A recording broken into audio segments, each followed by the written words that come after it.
Ivan Riapchi, je suis très heureux de vous revoir, même si je devine au peu de lumière qui vous éclaire que les conditions techniques de cette liaison avec Kiev, où vous êtes, risquent d'être compliquées. Alors racontez-nous un peu où êtes-vous et quelles sont les conditions dans lesquelles vous vivez aujourd'hui, cette journée-ci.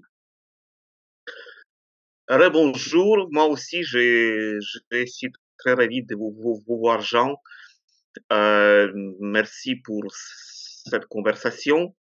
Je suis chez moi. Euh, c'est un des rares jours que je suis resté chez moi.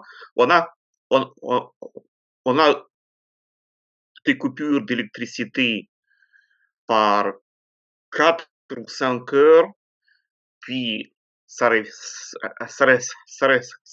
pour 4 ou 5 heures.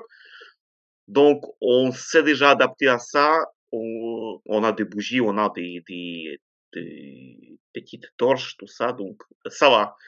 On, on est chauffé, on a l'eau chaude. Donc, on peut vivre, survivre.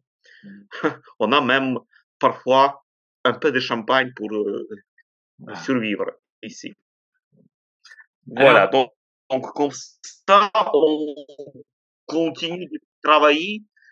Je voudrais, mais quand même, on s'est adapté. Alors on va avancer dans ce qui est une conversation amicale, mais qui est aussi une interview à propos de vos activités justement que vous continuez de mener à bien. Et en particulier, on en avait évoqué le projet la dernière fois, la traduction d'un album de Tintin. Et en parallèle avec cette parution, la création, l'ouverture d'un café Tintin à Kiev. Alors on se dit que ce sont là deux bonnes nouvelles, ou en tout cas deux nouvelles qui doivent donner un peu de lumière justement à votre vie, à vous et à la vie de ceux qui suivent vos activités.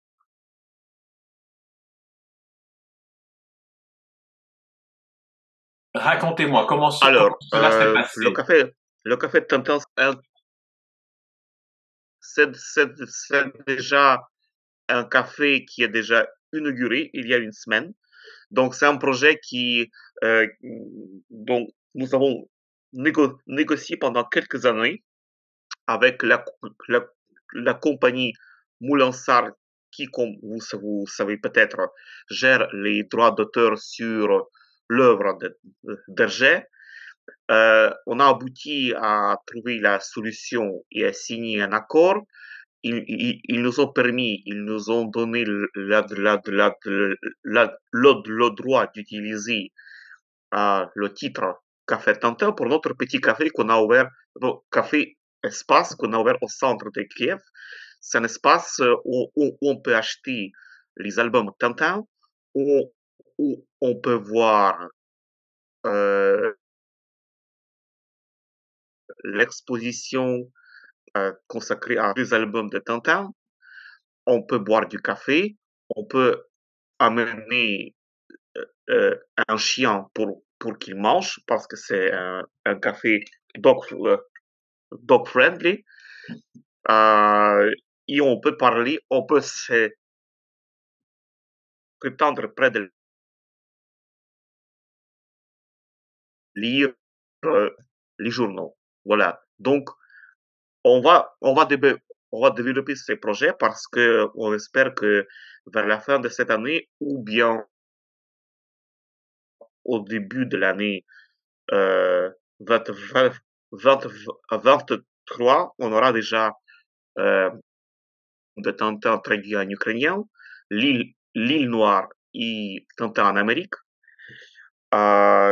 qui vont être vendus dans ce café Tintin. Le café a été inauguré avec l'ambassade de Belgique en Ukraine, avec l'ambassadeur de Belgique, Monsieur Peter van de Velde, et avec beaucoup de personnalités éminentes, voilà, ukrainiens et belges.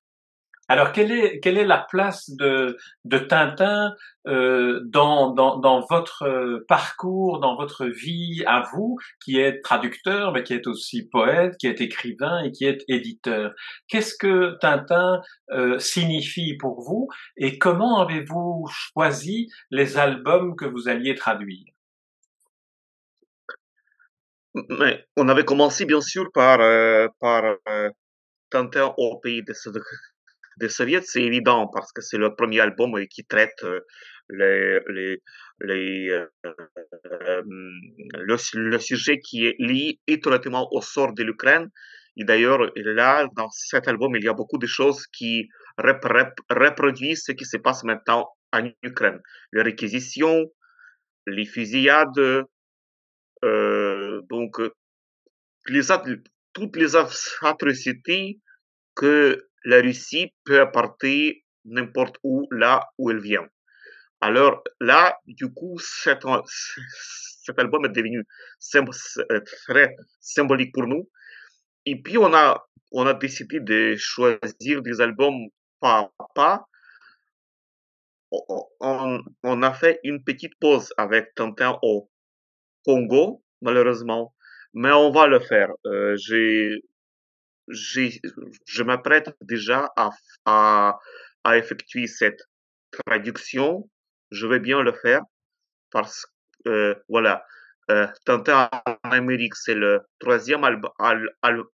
Et L'île Noire, c'est par hasard parce que un de nos amis aussi, un autre traducteur ukrainien, Serge Reva, m'a dit, tu sais, il y a déjà beaucoup d'années, je suis amateur de Tintin, je vais traduire cet album. Et je lui ai dit, vas-y, on va le faire, on va éditer. Donc, c'est comme ça que cet album a été traduit. Euh, En ce qui concerne la place dans ma vie, mais c'est très important parce que parfois, parfois je m'associe moi à Tintin parce que le nombre d'aventures que j'ai subi dans ma vie, ça, bien sûr que c'est pas comme Tintin, mais c'est très pareil. Alors c'est très symbolique pour moi aussi. Je l'ai découvert il y a, je pense, presque 15 ans au collège en Belgique. Et là, depuis, je suis un grand amateur de tout ce qui est lié à la personnalité de Tintin. Quel est l'accueil qui est réservé aux traductions des albums de Tintin dans votre entourage et ceux qui viennent maintenant au Café Tintin? Et en particulier, quel est l'accueil qu'il réserve à la traduction de Tintin au pays des soviets? Euh, il faut dire que avant la sortie de premier album, Tintin n'était presque pas connu en Ukraine, malheureusement, seulement pour très peu de gens, des intellectuels, des francophones. Mais on a réussi de faire une promotion autour de ces sujets qui touchent beaucoup à tous les Ukrainiens, avec beaucoup de musées à Kiev, à Lviv et dans d'autres villes de l'Ukraine. Donc maintenant, les gens connaissent un peu plus. Les gens qui viennent dans le café, comme il est situé dans un quartier diplomatique, donc il y a beaucoup de gens anglophones, francophones, germanophones qui viennent là avec leurs chiens pour prendre un café, lire un livre et nourrir leurs chiens. Donc les gens, ce sont des gens qui connaissent. Alors comme ça, c'est un bon promo pour Tintin en Ukraine. Alors, le fait qu'il y ait des chiens qui ont accès au café, que le café soit dog friendly, c'est un hommage à Milou. Est-ce qu'il y a aussi Mais un oui, hommage au capitaine Haddock? euh, pour le moment non, parce que on a pour le moment aucun album avec Capitaine Haddock, ça va venir un peu après. Ouais. Mais oui, bien sûr, on va le faire. Bien entendu, on a pensé aux boissons alcooliques qu'on pourrait peut-être probablement vendre. On sait que peut-être Nadok, c'est un accro au whisky. Je crois que la liaison est un peu plus... C'est que Tintin, lui, il aime le cognac. Et on sait que, par exemple, le professeur Tournesol, il aime beaucoup le champagne. Allô? Oui, Yvan Riachi, je Ah m'aperçois oui, que la connexion est un peu la mauvaise. connexion est en train de faiblir. Allô? Et donc, comme la connexion est en train de faiblir, je vous propose Oui, c'est ça. on fasse une interruption maintenant. Comme